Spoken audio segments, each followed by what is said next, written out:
दोस्तों, आज हम 12th केमिस्ट्री का लेक्चर नंबर 7 लेकर के आए हैं और इस लेक्चर नंबर 7 में हम डिस्कशन करने वाले हैं। क्या डिस्कशन करेंगे? तो एकक कोशिका के घनत्व का गणना कैसे करते हैं, एकक कोशिका का घनत्व कैसे निकालते हैं। तो यहां आज का टॉपिक होने वाला है एकक कोशिका के घनत्व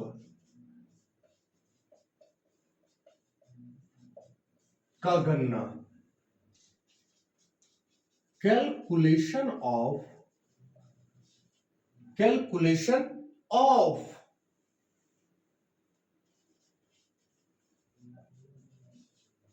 डेंसिटी ऑफ यूनिट सेल, इस पर चर्चा करने वाले हैं। Calculation of density of unit cell, एकक कोशिका के घनत्व का गणना कैसे करेंगे।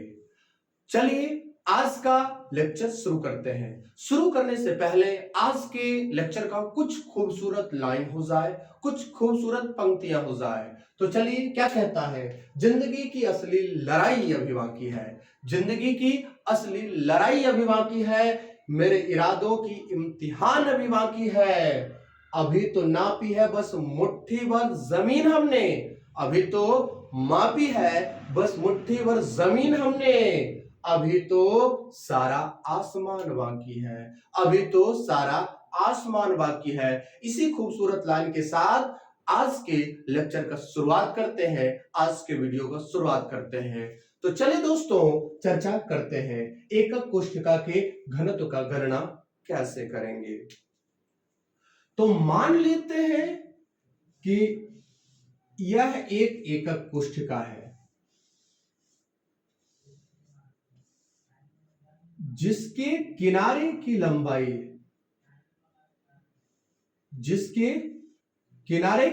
लंबाई, स्मॉल है।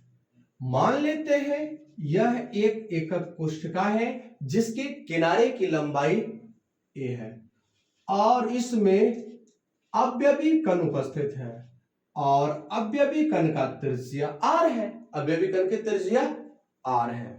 तो यहां तक दिक्कत नहीं होते हैं। तो माना कि एकक कोशिका का किनारा स्मॉल a है और इसमें n कण उपस्थित है। तो एकक कोशिका का द्रव्यमान क्या हो जाएगा? एकक कोशिका का द्रव्यमान होगा, देवी और सज्जनों, तो लिखते हैं एकक कोशिका का द्रव्यमान। अगर मान लो कि एक वस्तु का वजन 5 केजी है तो 10 वस्तु का वजन कितना होगा? 5 गुना 10 या 10 गुना 5। उसी प्रकार एकक कोशिका की एक कण का द्रव्यमान अगर स्मॉल m मान ले तो n कण होगा, तो n गुना m, स्मॉल m हो गया एक कण का द्रव्यमान। और चूंकि एक कण का द्रव्यमान तो मालूम नहीं होता है, हमें क्या मालूम होता है? मोलर द्रव्यमान। तो एक मोल कण का द्रव्यमान बराबर कैपिटल M, एक मोल का द्रव्यमान कैपिटल M।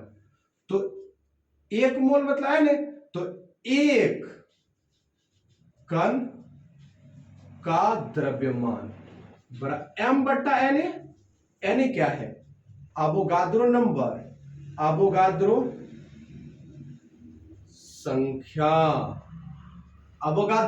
संख्या। तो एकक कोशिका का द्रव्यमान क्या हो जाएगा? एकक कोशिका का द्रव्यमान, एकक कोष्ठिका का द्रव्यमान होगा स्मॉल n, और स्मॉल m का मान जो निकाले हो कैपिटल M बट्टा Na। द्रव्यमान ये हो गया, और एकक कोष्ठिका का आयतन, एकक कोष्ठिका का जो आयतन होता है बाबू, एकक कोष्ठिका का आयतन a क्यूब, एकक कोष्ठिका का आयतन a क्यूब होता है। तो अब लिखते हैं एकक कोष्ठिका का घनत्व बराबर, एकक कोष्ठिका का घनत्व देवियों, सज्जनों, भाई और बंधुओं, मेरे मित्रों, देखिए घनत्व बराबर, आपने फॉर्मूला पढ़ा होगा, एकक कोष्ठिका का द्रव्यमान, एकक कोष्ठिका का द्रव्यमान बटे एकक कोष्ठिका का आयतन, एकक कोष्ठिका का आयतन, एकक कोष्ठिका का आयतन। घनत्व को या तो रो लिखा जाता है या तो स्मॉल डी लिखा जाता है। एकक कोष्ठिका का द्रव्यमान क्या निकाले हो, small n into capital M बट्टा Na, और एकक कोष्ठिका का आयतन क्या निकाले हो, a क्यूब, आयतन क्या निकाले हो, a क्यूब। रो या डी बराबर, रो या डी बराबर small n into capital M बटा Na इंटू ए क्यूब।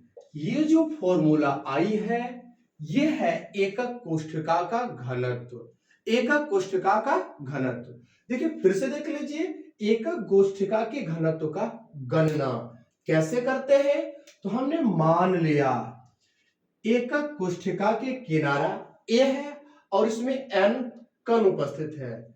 एकक कोष्ठिका का द्रव्यमान क्या होगा, स्मॉल n गुना m, m है स्मॉल एक कण का द्रव्यमान, एक मोल कण का द्रव्यमान होता है कैपिटल M, तो एक कण का द्रव्यमान कैपिटल M बटे Na, अर्थात Na मतलब अवोगाद्रो संख्या, ये एक मोल को ही Na बोलते हैं। एकक कोष्ठिका का द्रव्यमान, अब स्मॉल m का मान क्या रख देंगे, कैपिटल M बटा Na, small n into capital M बटा Na। एकक कोष्ठिका का आयतन a क्यूब, चूंकि घन है और घन का आयतन a क्यूब होता है। एकक कोष्ठिका का घनत्व बराबर एकक कोष्ठिका का द्रव्यमान बटे एकक कोष्ठिका का आयतन। इसको हम रो या डी से सूचित करते हैं। मैंने निकाला है द्रव्यमान स्मॉल n गुना m बटा Na, रो या डी बराबर स्मॉल n गुना m बटा Na बटा में a क्यूब, रो या डी बराबर स्मॉल n इंटू m बटा Na इंटू a क्यूब। ये अभी जो गणना की है वो है एकक कोष्ठिका के घनत्व की गणना, एकक कोष्ठिका के घनत्व की गणना। तो मैंने अभी आपको बताई एकक कोष्ठिका के घनत्व कैसे निकालते हैं। मैंने आपको नॉर्मली जो समझाया है, एक होता है एससीसी, एक होता है बीसीसी और एक होता है एफसीसी। ये तीनों एकक कोष्ठिका है, इसका भी घनत्व होता है होगा।